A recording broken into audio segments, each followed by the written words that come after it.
So we're going to be switching the conversation now. We have a special guest in the house who has defied the odds, speaking of unemployment and looking for jobs, by taking control of his narrative and becoming slowly a superstar in the Nigerian music industry. Emeka the Stallion. What's up, bro? How you doing? I'm calm, man. I'm calm. Thanks a lot for joining us. Thanks for having me. You're very welcome. How are you doing? What's going on with you? How's life been with you? I mean, we see you very busy on social media, very noisy, I have to say. How's the lockdown treated you on your music and your just life generally?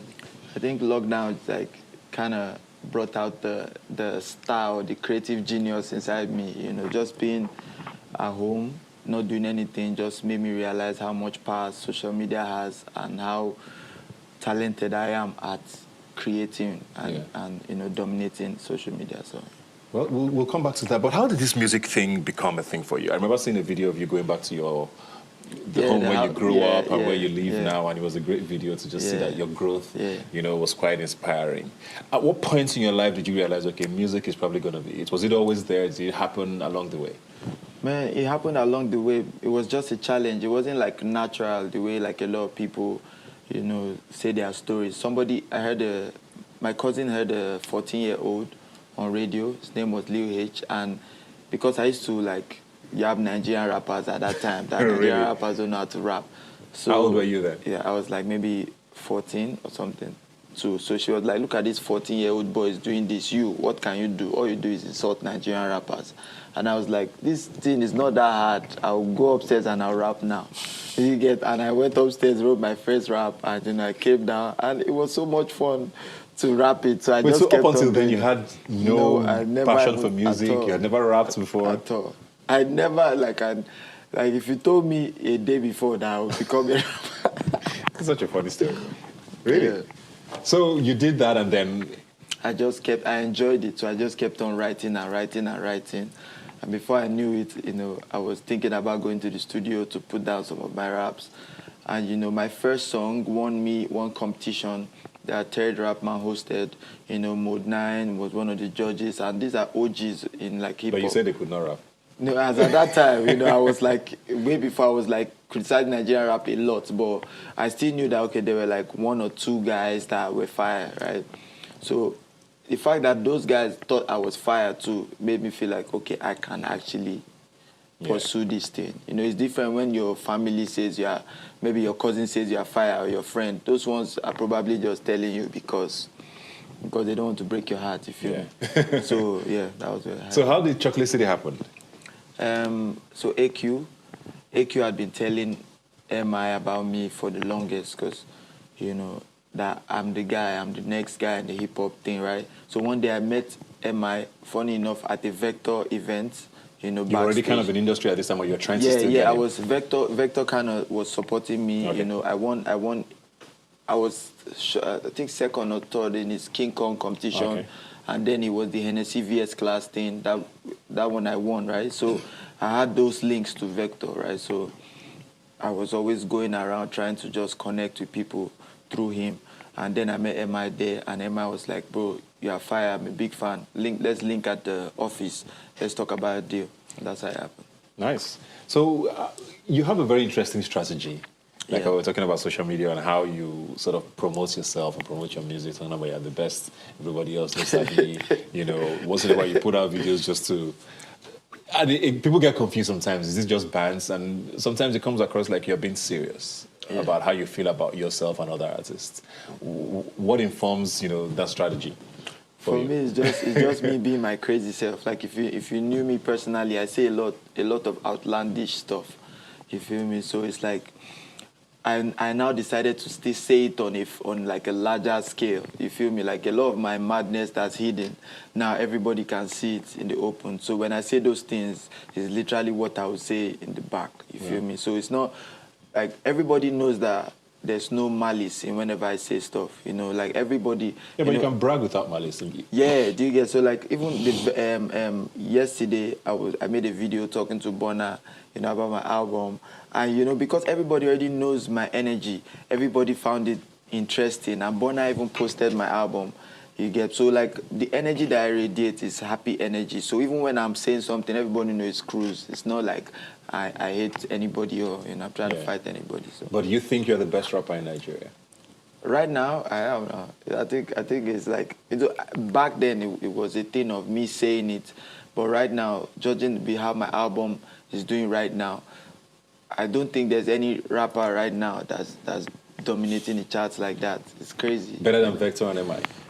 Vector and MI, they are OGs. They are like, they've taken over the game in the past, you feel me? But now is my time, you feel me? I'm the guy right now. Are you the best artist in Nigeria right now? I won't say best artist. Why not? There's a lot of artists, like that pool is very like wide, I can talk in the rap side because, I think based on like what I see right now, I'm dominating that. But like in the artist front, there's Wiz, there's Burna, there's David, all these guys, there's Chike, there's like Simi. Like if we start mentioning names, we'll sleep here. Okay, let's talk about your generation. Yeah, even my generation, there's Omale, there's Rema, there's Joe Boy. Are you saying they're better than you? That's what I want to know. To be honest, personally, like Rema, I'm such a fan of Rema that I put him ahead of me every time. Like, whenever I hear Rema, it's like, this guy is just on an unbelievable level with the music. So, yeah Rema. Fair enough. So what do you think of the industry, though, the Nigerian music industry? Because like you said, you got into it sort of almost believing that they were not doing that well. Now you're in it. You understand how tough it is to break in and stay relevant. Stay relevant. And, get people to listen to your music. What do you think of the industry, where we are now, and where we're going? I think we're in the best time. This is the best time the music industry has ever been because now the world can see like genuine talent. Like there's no... nobody's forcing anybody to make a certain kind of music anymore. Back in the day, they'll tell you, oh, this is the sound now. Everybody has to start making this particular sound. And remember when it was pom-pom and everybody was like, pom-pom down in the rain, go and make this. When it's Kelewu or when it's Shoki, that's the only thing that's popping in that moment. But now, even Amapiano came and was going crazy, but it didn't stop other songs to still be popping at the same time. So I think that already makes us look like, it makes it like there's so much talent that can come out at any time, that's different. So I think that's the best place we've been, you know. We can export our music and, people abroad will not feel like we're just people with that do only one thing. Yeah. Do you think there's still a place for rap, though? Because Afro beats seems to be the one that seems to be, flying out of the country. The international market is, loving it. Even the Nigerian market loves Afrobeats. Rap in Nigeria, people have said, is dying because it doesn't make as much money. One, do you see a future for rap? Do you think it's sustainable for you to make enough money from? So right now, everything is a gradual process, I feel like right now, R&B in Nigeria is growing, right? Same way, like right now, me and Superboy Check, right? Both of us have hip-hop songs in the top 10 charts right now. That's, even though it's just 2 hip-hop songs out of 10, that's a start, you feel me? We didn't have that before. Now we have 2. Maybe somebody else drops, and we have 3. I don't think Lekon has a song in the top 10, so that's 3, you feel me?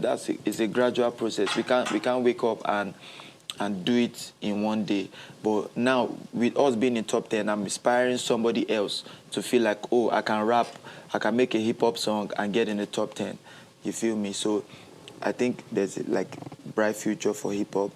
Whatever we're seeing now is just like pointers and, signs that, I was reading up on you and I saw a story. I remember seeing those tweets a couple of years ago and that you put out with regards to your dad.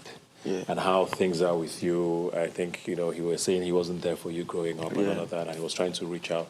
And you weren't particularly excited about, the way he approached you. How are things with you now? We settled. Okay. Like when I made that post, it went viral so much that, like, I feel like it sent shockwaves around the whole family and everybody. So we had to, like, called, he apologized, tried to explain the reasons why he wasn't there at the time. These are things that all my life I'd never heard, you feel me? It was just, all I knew was, where is my dad? I wasn't seeing him. You feel me? So it was just kind of like weird situation, him coming to me and, you know, demanding for something at that time. I felt like you are not in a position to demand anything from me right now, right? So we kind of patched things up, and now we are cool. We're talking regularly. So do you regret doing that, or do you think it was necessary because it like led to this? If that didn't happen, we won't be where we are right now. So I think that was necessary. Yeah. Were you always funny though? did that come become funny did that, one day? Did that just so it was always there and you just sort of there. refused? Because honestly, the way you promote your music is really hilarious, and you have to sort of pay attention. So you've always been a funny guy. Yeah, I've always been a funny guy. I've always been like, so. Back then, you know, I'm not the finest guy. You know, I don't get beers like you. I know rip like you. You feel me? But people always liked me because it was fun to be around me. Yeah. You know, I make you laugh and do all these things. So like, that has always been my gift. You know, that's always been what had brought people around me. Yeah. Let's talk about BBC. Yeah. And I know you have a tattoo of it. So what inspired that? I don't know if I can say that on air. I don't think you can. But it's just. Are you proud of the record? Yeah, amazing. You know, having Tiwa Savage jumping on it too was just crazy. That started my year out. You know, it made people feel like, okay, this year this boy is not playing. He's ready. Are we getting a video? Yeah, we're working on it. You know, she took some time off, so we don't want to pressure her. When she's fully ready, we'll shoot. Congratulations on the new album. Yeah, thank you so much. Just tell us about it and why people must listen to it. So my album is titled Sex Over Love, and it's me just preaching against what like society considers the norm. You know, basically being a rebel. Yeah, I'm basically being a rebel, and I feel like there are people out there that will relate to what I'm saying. You feel me? I feel like love these days comes with too much pressure. Too much. Yeah, it's a good thing, but I feel like it should be undiluted. Like, I should be able to love you, my friends, my family, everybody, like, equally. Like, I should be able to be there for everybody at the same time. But relationships are like, once you enter, somebody says, I'm now your priority, automatically. Everybody so, else do you understand? Your family is second. Everybody is second to you. And I'm like, where did you come from? You feel me? Like, you were not there all this while. All of a sudden, you are my priority. And also, you know, like, I feel like it also comes with that sense of entitlement.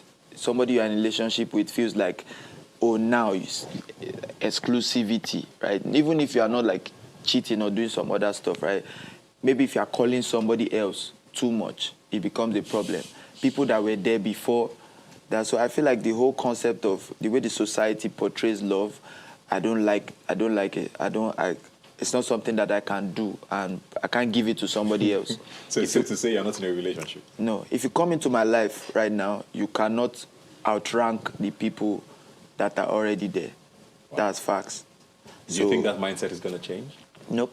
You think it's always going to be that way? Yeah. Because, so relationships and marriage is not going to be for you? No, I can get married, but it will be like, first, everybody has to know that I cannot be exclusive. Monogamy for me is unrealistic. Yeah. I cannot be exclusive. So even if you're married, you'll be a polygamous man? Yes, I'll be a polygamous man. And the truth is, I don't lie about it. I'm not going to pretend to a girl and say, you are the only one I care for. No.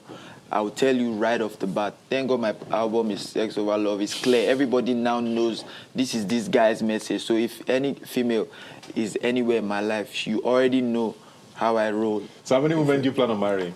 I'm on Solomon levels. Have you met anybody who is interested in your polygamous? Funny enough, no, not yet.